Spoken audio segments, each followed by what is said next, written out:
मी बोरकर गुरुजी, विश्वज्योतिषाचार्य, ब्रह्मांड ज्योतिष कार्यालय रावेर, जिल्हा जळगाव, महाराष्ट्र. रावेरचा पिनकोड नंबर आहे 425508. माझा मोबाईल नंबर आणि व्हॉट्सअप नंबर एकच आहे, 9850015558. पुनश्च मोबाईल नंबर लक्षात घ्या, 9850015558. ब्रह्मांड ज्योतिष कार्यालयाची कुठेही शाखा नाही. माझ्या मार्फत कोणीही मार्गदर्शन करत नाही, मी स्वतः करतो. काही जवळपास दौरे असतात, त्यामुळे त्या दिवशी कार्य होत नाही. काल दौरा होता, पुष्कळांचे मोबाईल कारमध्ये आले, पण मी घेऊ शकलो नाही, कारण की व्हिडिओ सुरू असतात, इतरत्र बोलणे असतात म्हणून. आणि काही वेळेला कारमध्ये इतर व्यक्ती पण असतात आणि आपलं सगळं कार्य हे गुपित असतं तुमचं, आणि ते गुपित ठेवणं माझं कर्तव्य असतं. म्हणून मी तुम्हाला सांगतो की रात्री 8ला मोबाईल करा. आज 21/12/2025 रविवार आहे. कार्यालय सुरू राहणार आहे. आपण मोबाईल करू शकतात. प्रत्यक्ष यायचं असेल तर येऊ शकतात. माझी कार्यालयाची वेळ 9 ते 2 असते, पण आपण दुरून येणार असाल तर थोडी वेळ वाढवण्यात पण येते. मध्यंतरी आपण विवाहाचे मार्गदर्शन केले, व्हिडिओ जारी केले, प्रसारित केले. त्यामध्ये आपण वार्षिक भविष्य जे आहे 2026चं, ते आपण सिंह राशी पावतर चालवतो. त्यामुळे अनेकांचे फोन मोबाईल आले, बाबा, दादा, गुरुजी, तुम्ही आमचं भविष्य द्या, आमचं भविष्य सांगायला विसरलेत की काय. त्यांचं म्हणणं अगदी बरोबर होतं. विसरलं नाही, 12 राशींचं मी देणारच आहे.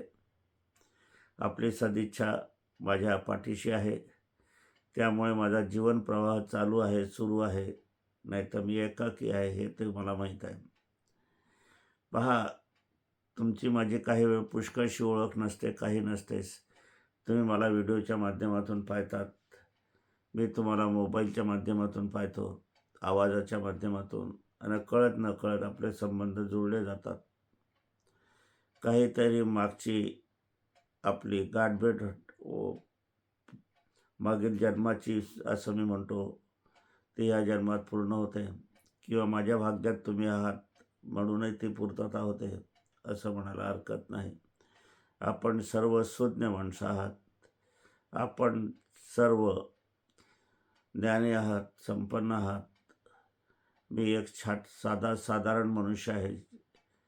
छोटं ज्ञान आहे, पंडित शास्त्री मुळीच नाही. माझी पत्नी स्वर्गीय सौ निर्मलाबाई बोरकर यांच्या प्रेरणेने हे कार्य सुरू आहे, आणि तीच माझी गुरु होती, आणि हा गुरुचा प्रसाद मी तुम्हाला देत आहे.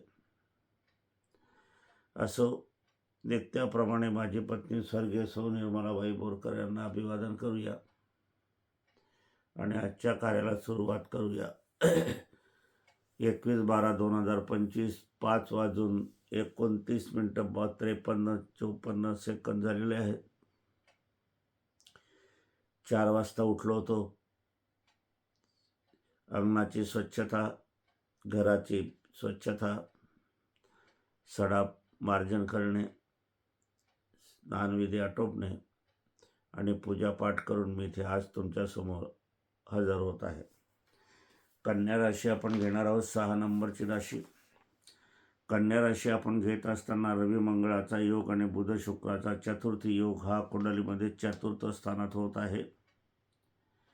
त्याचप्रमाणे शनी हा कुंडलीमध्ये विवाह स्थानात आहे, आणि तो कायमस्वरूपी जवळपास वर्षभर विवाह स्थानात राहणार आहे. गुरु दशमात आहे, पितृच्या घरी आहे. पितृच्या घरी असताना तो शत्रू योगामध्ये आहे. केतू कुंडलीच्या बाहेर राहू कुंडलीमध्ये पीडित देणाऱ्या आरोग्याच्या बाबतीत हर्षल भाग्यात आणि नेपच्यून विवाहस्थानात आणि प्लुटो संतती स्थानात अशी ग्रहस्थिती आपली वर्षभर सर्वसाधारणपणे राहणार आहे. ही वर्षारंभाची ग्रहस्थिती आहे. पुढे हे बदलत जाते. जसं 2.25 दिवसांनी चंद्र बदलतो, 2.5 महिन्यांनी आपल्याला मंगळ बदलतो, रवी बदलतो, गुरु 13 महिन्याने बदलतो, शनी 2.5 वर्षांनी बदलतो. त्याप्रमाणे प्रत्येक ग्रहाची गती पुढे वर्षभरात बदलत जाणारी आहे. त्या सर्वांचा आलोखा घेऊन मी हे भविष्यवाणी करत आहे. पुरुष आपण बघणार आहोत. पुरुषाची काय स्थिती राहील 2026 वर्षात. नशिबाची साथ मिळणार आहे आपणाला. हे वर्ष सौभाग्याचं वर्ष आहे असं म्हटलं तरी चालेल. सौभाग्यशाली वर्ष म्हटलं तरी चालेल, भाग्यवर्ष म्हटलं तरी चालेल. कन्या राशींचं फार सुंदर ग्रहयोग या ठिकाणी बघायला मिळत आहे. परंतु बघूया नशिबाची साथ आपल्याला ह्या वर्षी मिळणार आहे. समस्त कन्या राशीच्या व्यक्तींना येथे नवीन 2026चे वर्ष मनातील इच्छा पूर्ण करणारे आहे. आता ग्रहाची साथ आपल्याला आहे, मग आपण कर्तव्याची साथ, कर्माची साथ पण ग्रहांना द्या आणि यशस्वी व्हा असं मी म्हणेल. छप्पर फाडके फार नशीब असते तरच मिळते, कर्म असले तरच मिळते. छप्पर फाडके मिळत नाही असं माझं म्हणणं नाही, मिळते. परंतु त्याला कर्म पण तसंच असते. नाही तर आपल्याला कर्म नसलं, अशुद्ध असलं तर जे आहे ते घेऊन पण जाते नशीब. त्याला दुर्दैवी नशीब म्हणतात, कम नशिबी म्हणतात. भाग्य नशिबी तुमच्या ह्या वर्षात आलेलं आहे. आपल्याजवळ जर आई वडील असतील तर आपल्या जीवनातील हे वर्ष मोठ्या भाग्यकारक असणार आहे.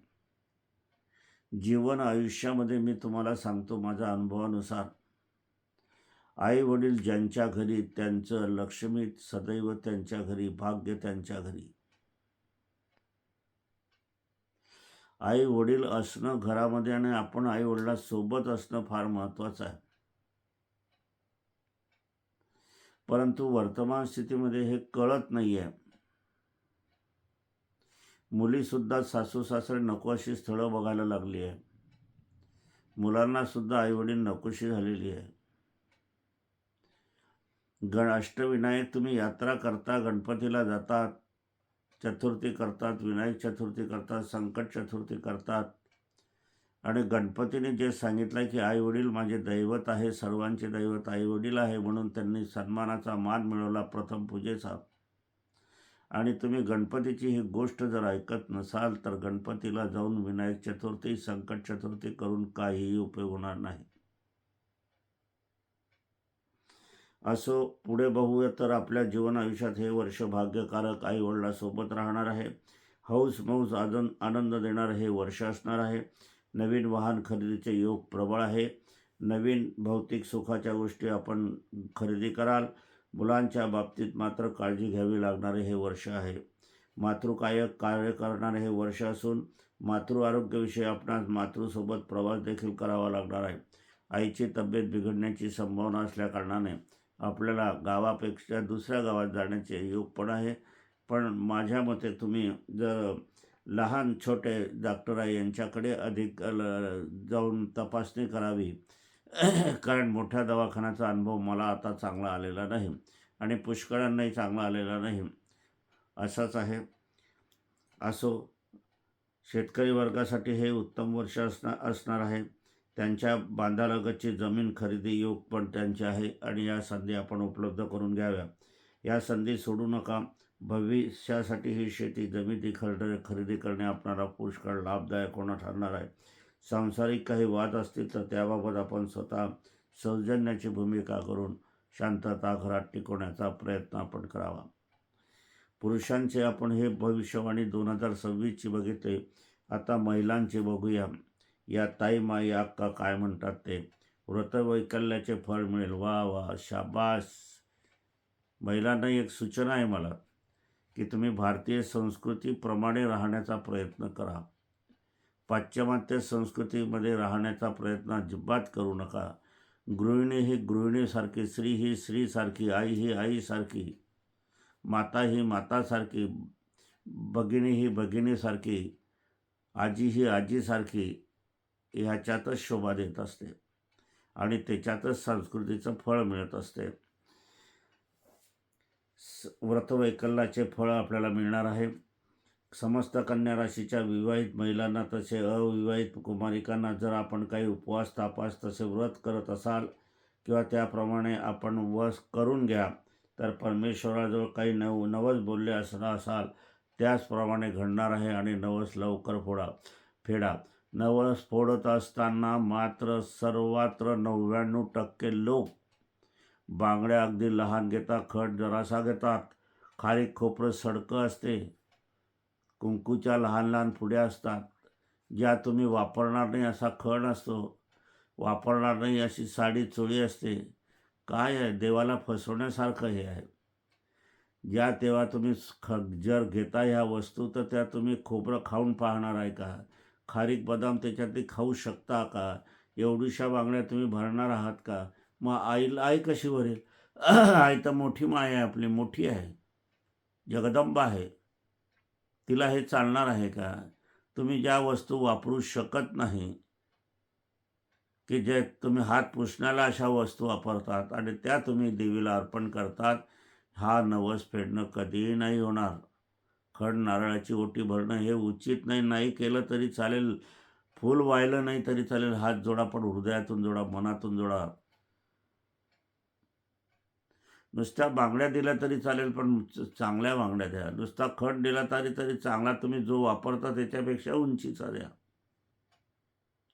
पण माझं हे बोलणं कोणीच ऐकत नाही.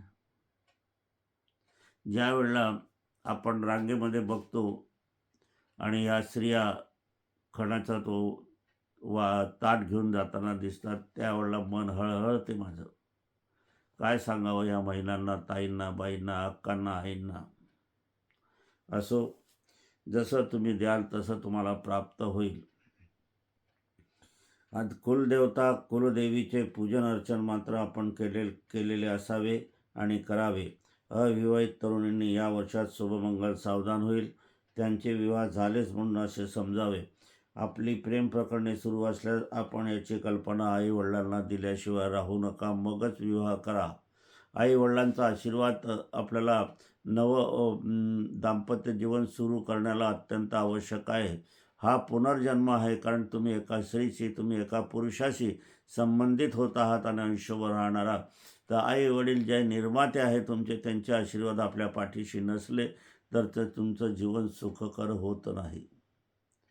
पुष्कळसे काही वेळेला आपण असं पाहतो की आईवडिलांना न कळत विवाह करता पोलीस स्टेशनमध्ये सांगता, ही माझी आई नाही, हे माझे बाबा नाही, मी ओळखत नाही. हृदय अगदी फाटून जाते. मग कालांतराने आई वडील नाराज असलेले त्यांना मारून मोटकून मग आपलीच बच्चा आहे, आपलाच मुलगा आहे, आपलीच मुलगी आहे असं करून ते एकत्रित होतात. परंतु याचं शेवट काय होईल याविषयी प्रश्नचिन्ह कायम राहते. असो, मातापित्यांना कळवल्याशिवाय किंवा आशीर्वाद घेतल्याशिवाय विवाह करू नका आणि विवाह केला तरी चालेल. संसारामध्ये काही वादाचे प्रसंग झाले, ते इतर हस्तक्षेपामुळे आपली माहेरची मंडळी जर यात लुडबुड करत असेल तर त्यांना तिथेच थांबवा. त्यामध्ये समझोत्याची भूमिका आपण करावी, अन्यथा यात काळजी निर्माण करणाऱ्या घटना निर्माण होण्याची संभावना आहे. काही वेळेला हे विषय कोर्ट कचेरीमध्ये जाण्याची संभावना असल्याकारणाने आपण शांतता ठेवा. घरामध्ये जेवढी शांतता आहे, थोडंसं मन बाजूला करा आणि संसार करण्याची प्रवृत्ती, संसार करण्याची मनोवृत्ती आपण धरावी. शक्यतोवर आवश्यक असेल तर आपण थोडा काळ माहेरी गेले तरी चालेल, परंतु माहेरचा हस्तक्षेप मात्र विनाकारण वाढवू देऊ नका. नोकर वर्ग, नोकरी इच्छुकांना नोकरी प्राप्त होणार आहे असे हे वर्ष असल्याकारणाने ज्यांना नोकरीची इच्छा आहे त्यांनी नोकरीसाठी अवश्य प्रयत्न करावे.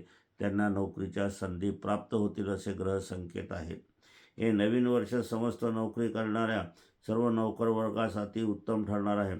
शासकीय नोकर वर्गाचे नवीन वर्ष अधिक लाभदायक ठरणार आहे. आपणास बढतीचे योग पण आहे. जी मंडळी खाजगी कंपनीत नोकरी करीत आहे त्या ठिकाणी आपणास आपलेली उन्नती नाही म्हणून असे वाटत असेल किंवा आपण नवीन नोकरीच्या शोधात असाल तर आपणास या नवीन वर्षात नोकरीसुद्धा मिळणार आहे नवीन ठिकाणी. परंतु आपणास झालेली पगारवाढ मात्र परवडणार नाही. इतर खर्चही त्यासोबत वाढणार आहे हे लक्षात घ्यावे. आणि शक्यतोवर आपण त्या गावापासून दूर पण जाणार आहात. शक्यतोवर त्याच जागी नोकरी करावी. या वर्षाअखेर आपली पगार वाढ होण्याची शक्यता जास्त आहे. नवीन नोकरीच्या शोधात असाल तर आपण प्रयत्न अवश्य करावे. नोकरी लागेल. सरकारी नोकरीचे योग मात्र अत्यंत अल्प आहे. जे रोजंदारीचे काम करतात, शेतात काम करतात त्यांना हे मागील वर्षापेक्षा हे वर्ष उत्तम जाणारे आहे. व्यवसाय. वाडवडिलांचा व्यवसाय पण चालवत असाल तर त्यात अधिक लाभ मिळणार आहे. नवीन तुम्ही आपले व्यवसाय करू शकतात, नवीन व्यवसाय सुरू करू शकतात. पण आपल्याला कोणता व्यवसाय करायचा हे ज्योतिषशास्त्राला विचारूनच करा. आपल्या घराण्यात जर व्यवसायाची परंपरा आहे व आपणास तोच व्यवसाय व घरच्यांच्या वडिलांच्या व्यवसाय करायचा असेल तर आपण हे वर्ष आपणास चांगले जाणार आहे. आपण सहभाग अवश्य घ्यावा. ज्यांच्या घराण्यात व्यवसायाची परंपरा नाही व आपणास व्यवसाय करायचा असल्यास आपण प्रथम आपल्या नशिबात कोणता व्यवसाय आहे हे जाणकार ज्योतिषाकडनं मार्गदर्शन करूनच व्यवसायाची सुरुवात करावी. कारण आज हजारो नाही लाखो रुपयेसुद्धा व्यवसायाच्या ठिकाणी कमी पडतात. जागा आहे, फर्निचर आहे, माल आहे याच्यासाठी आणि तो व्यवसाय बुडीत निघाला तर मग कर्जबाजारी आयुष्यभर फुटत नाही काहींची. म्हणून आपण व्यवसाय सुरू करण्यापूर्वी जाणकार ज्योतिषाचे अवश्य मार्गदर्शन घ्यावे. आपण ज्योतिषाकडे बघून मगच व्यवसायाला सुरुवात करावी. भागीदारीत व्यवसाय करायचा असल्यास किंवा व्यवसाय सुरू करायचा असल्यास त्या भागीदाराला सामील करून घ्यायचा असल्यास चू, चे, चो, ला, ली, लू, ले, लो, तो, ना, नी, नू, ने, नो, या, ई, यू या नावाच्या माणसासोबत भागीदारी मात्र मुळीच करू नका. ज्यांची ही अध्यक्षता असेल त्यांचे. वडिलांचे व्यवसाय आपणास सहाय्य होणार आहे. आपण भाग्यकारक ठरणार आहे. जुने स्टॉक विक्री करून लाभ मिळवून घ्यावा. नवीन स्टॉक घेण्याची तयारी करावी. पुढील काळासाठी आपण खरेदी केलेले स्टॉक आपणास मात्र लाभदायक ठरतील, भाग्यकारक ठरतील. विद्यार्थी वर्गाचा विचार आपल्याला करायलाच हवा. म्हणून विद्यार्थी वर्गास यशप्राप्तीचे हे वर्ष असणार आहे. येथे नवीन वर्ष 2026चे वर्ष समस्त विद्यार्थी वर्गासाठी उत्तम जाणार आहे. आपण या नवीन वर्षात आपले नियमित झालेले शालेय अभ्यासक्रमात यश संपादन करणार आहात. पण आपणामध्ये नट, ॲक्टिंग, गायन, संगीत, चित्रकारी, नर्तन, फोटोग्राफी इतर काही कलागुण असतील तर आपण या अशा सारख्या परीक्षा घ्या. त्यात आपण यश मिळवाल. चांगली राशी आहे यावर्षी विद्यार्थी वर्गाची. एखाद्या विषयावर लेख, कविता आपण नक्की सादर करू शकता. यासोबत जे विद्यार्थी प्रथम नवीन शाळेत प्रवेश घेऊ इच्छितात त्यांना सहज प्रवेश मिळणार आहे. काळजी करण्याचं काम नाही. या वर्षी आपण जे शिक्षण घेतात त्यात जर जे शेवटचे वर्ष असल्यास आपण मन लावून अभ्यास केल्यास आपल्या अभ्यासातील प्रश्न परीक्षेत येणार आहे. यामुळे आपण सहजरित्या या अंतिम वर्षातील परीक्षा उत्तीर्ण होऊन आपण डिग्रीधारक होणार आहात आणि आपले कौतुक देखील होणार आहात.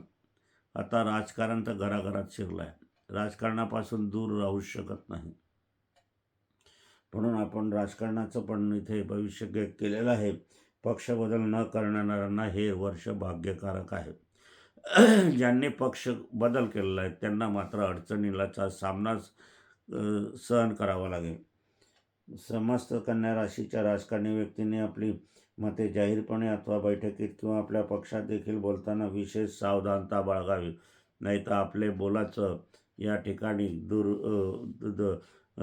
जोन काय अर्थ लावेल सांगता येणार नाही आणि मग त्याच्याविषयी निरस्तता करताना खूप आपल्याला प्रयास करावा लागेल. आपले मत हे कायम नकारार्थी पद्धतीने न करता मध्यस्थी मार्गाने आपले मत द्यावे. संदर्भ द्यावा. आपण जर पक्ष बदल केलेला असेल, आपण जर एक प्रमुख पदावर कार्यरत असाल तर आपली मंडळी आपल्या विरोधात जाण्याची संधीची वाट बघत आहे हे लक्षात घ्या. आपलेच लोक आपले शत्रू होणार आहे.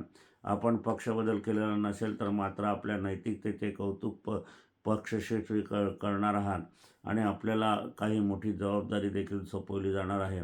आपले जे काही कार्यकर्ते आहेत त्यांच्याशी सदैव आपण संपर्क ठेवायला हवा. आपले PM मंडळींची परीक्षा घेऊन तपासणी करून घ्यावी, कारण तो आपल्या नावावर काय काय धंदे करतो आहे, व्यवसाय करतो आहे की काही कुरापात्या करतो आहे हे लक्षात घ्या. आपणाकडील असंतुष्ट शत्रू पक्षाकडून लाभ असे दोनदा आपले कार्यकर्ते राहणार आहे.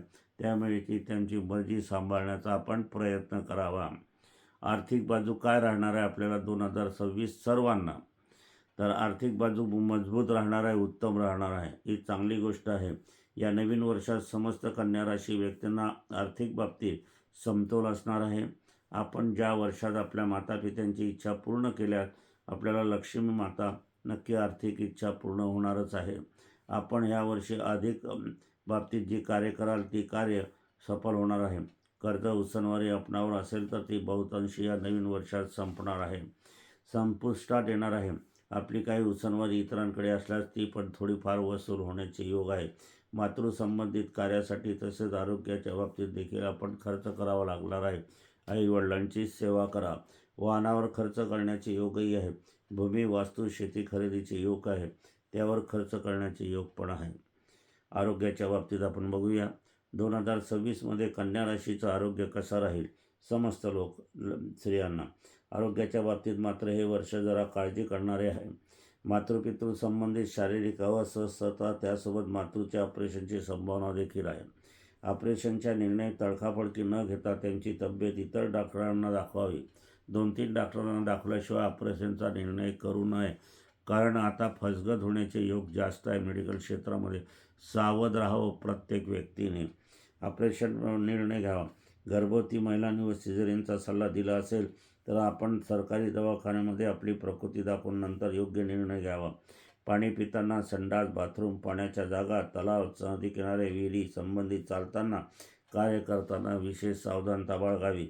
अपघात भयाची संभावना आहे. दीर्घकालीन संत चालणारे विकाराची संभावना आहे. हॉटेलमध्ये खाणे टाळावे.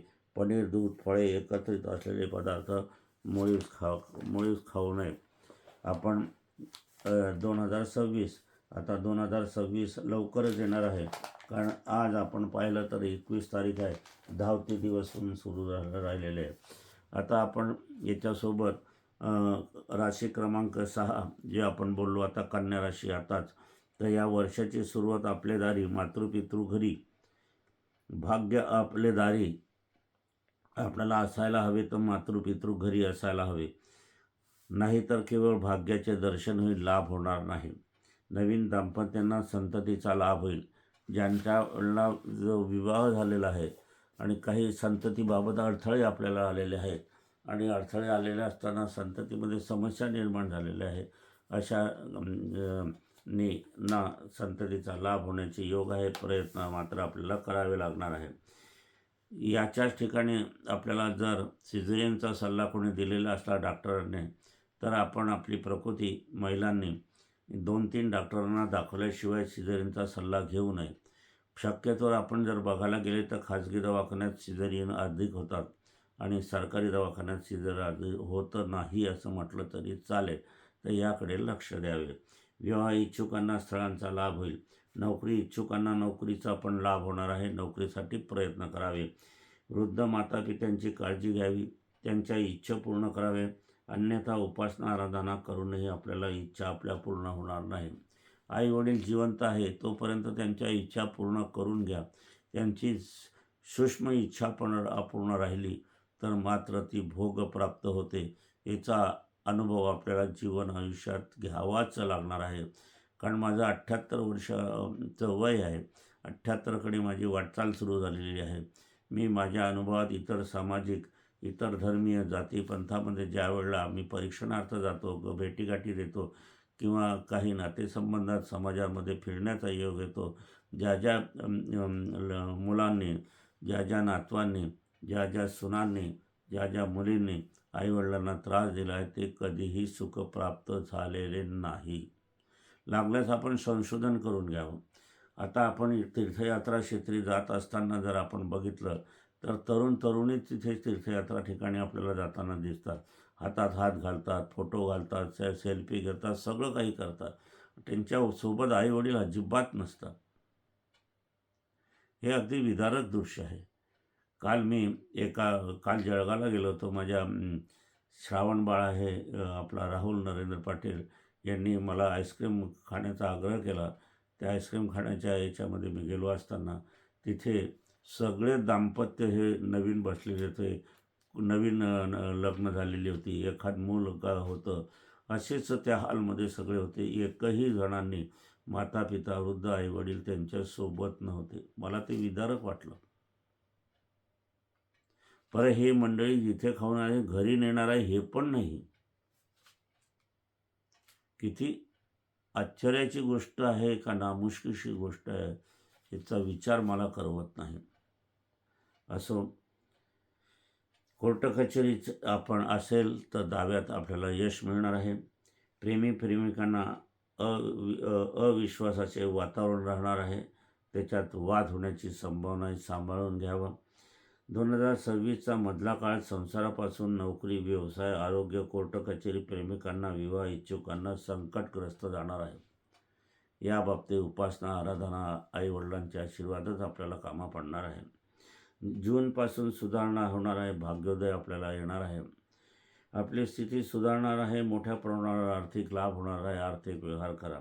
नोकरीत लाभ होणार आहे. व्यावसायिकांना पण लाभ होणार आहे. अधिक नफे मिळणार आहे. मनासारखे घडत जाणारे आहेत. त्यामुळे आपलं सर्व कुटुंब आनंदित राहणार आहे. सरकारी कामात आपल्याला यश मिळणार आहे. वडील आईजवळ तर भाग्य आपल्याजवळ, असं मी नेहमी म्हणतो. तेच अनुभव आपल्याला कन्या राशीच्या व्यक्तींना घ्यावा लागणार आहे. दिवाळी जरा बेरंग आणि वादाची होणार आहे. दिवाळी पश्चात मागाल ते मिळणार आहे. गर्भवतींनी 2-3 डॉक्टरांना आरोग्य दाखवून मगच निर्णय आपला घ्यावा. आरोग्य सांभाळावे. नवीन व्यावसायिकांना अत्यंत भाग्ययोगाच आहे. राजकारणी लोकांना पण भाग्यकारक आहे. राजकारणी लोकांनी पण आता काय होतं की जेव्हा निवडणुका येतात त्यावेळेला 4-5 दिवस अगोदर उमेदवार हे घरोघरी दारोदारी फिरतात आणि मग नंतर मात्र हे दिसेनासे अदृश्य होऊन जातात. पुढच्या वर्षी येतात, परंतु पैशाचा व्यवहार असल्याकारणाने कोणी ते येत नाही असं आहे. मी आमच्या घराण्यापासून, वाडवडिलापासून आम्ही आर्थिक व्यवहार कधीही निवडणुकीमध्ये एक पैशाचे केलेले नाही आणि करणार नाही, करत नाही. आणि ह्याविषयी रावेर परिसरात आमच्या घराण्याची ख्याती पण आहे. आम्ही फक्त यावर्षी प्रत्येक उमेदवाराला मी सांगितलं, नगरपालिकेची निवडणूक आहे, तुम्ही काम नाही केलं तरी चालेल, तर निदान माझ्या भेटीस तरी या. 78 वय आहे माझं. एवढंच मी अपेक्षा त्यांच्याकडनं मागणी केली. सुधारणा करा, काही करा, माझं काही म्हणणं नाही. फक्त निदान भेटीस आले तरी पुष्कळ आहे. कारण ते दुर्मिळ होऊन जातात. हीच गोष्ट चिंतादायक असते. असो, आजचा सिंह राशीचा आपण घेतला. पुढच्या याच्यामध्ये तुला राशी घेणार आहोत. 12ही राशी मी पूर्ण करणार आहोत. पण मध्यंतरी जे काही माझे विचार ऐकता त्यांच्याकडून विचार मला सुचतात की याच्याविषयी करावं, त्याच्याविषयी, मग मला तो मध्यंतरी व्हिडिओ जारी करावा लागतो. हा व्हिडिओ आपल्यासाठी समर्पित करतो मी. माझी पत्नी स्वर्गीय सौ निर्मलाबाई बोरकर यांना अभिवादन करूया. नवीन वर्ष कन्या राशींना सर्वांना सुख समृद्धीचे, यशाचे, मनातील इच्छा पूर्ण असणारे, आरोग्यबद्ध आपली प्रत्येक इच्छा आनंदित होणारे आपल्याला लाभो. माझा हा आशीर्वाद आहे. हे कार्य माझ्या पत्नीचंच असल्याकारणाने तिचं पण स्वर्गातून ती पण स्वर्गीय सौ निर्मलाबाई आपल्याला आशीर्वाद निश्चितच देतील. असो, पुनश्च माझी पत्नी स्वर्गीय सौ निर्मलाबाई बोरकर यांना अभिवादन करूया आणि आजच्या कार्याचं समापन करूया.